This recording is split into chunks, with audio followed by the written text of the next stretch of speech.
كل نفس ذائقة الموت ونبلوكم بالشر والخير فتنة وإلينا ترجعون. تقال العثار العظام به ويغدو الهوى ككبش ذبيح بذكر الإله. You should hold on to, because there are certain things that if you do them, they bring you to a good end.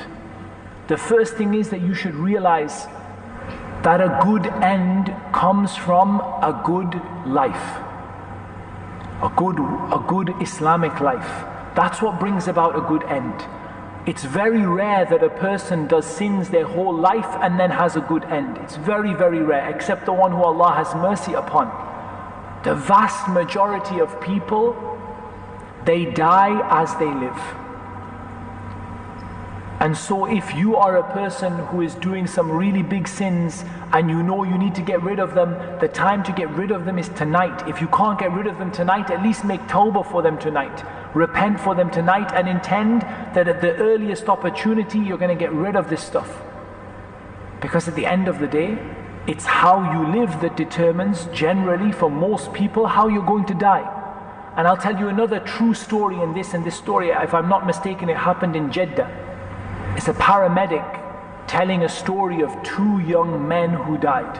One of those young men was, religious, as they say. And he used to recite the Quran and he used to do his prayers on time. And he got into a car accident and he died. And how did this person die? How do you think this person died? They died saying La ilaha illallah.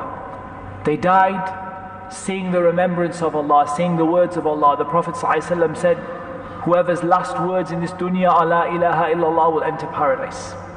But particularly what struck me is a story of another person. The paramedic was telling a story of someone else, and this story really struck me. And that was that he said, we attended a car crash and we came to a young man, a young kid who was lying on the road covered in blood. And we came up to him and he was moving his mouth as if he wanted to say something, and he said, immediately when I looked at him, I recognized that he was dying. He was not going to live. So they started giving him treatment, but as they were giving him treatment, they could see that his mouth was moving. His mouth was moving, and so he said, I put my ear to his mouth to see what it was that he was saying. And he said he was singing his favorite song, and he died like that. He died singing his favorite song that he was listening to in the car, and that was on his mind. Obviously his mind was not he was not able to think straight, and when he crashed the car, he died doing what he was doing when he was driving the car. And that's the reality of the situation, that for the vast majority of people, you die as you live. How you spend your life, that is how most people will pass out and pass away.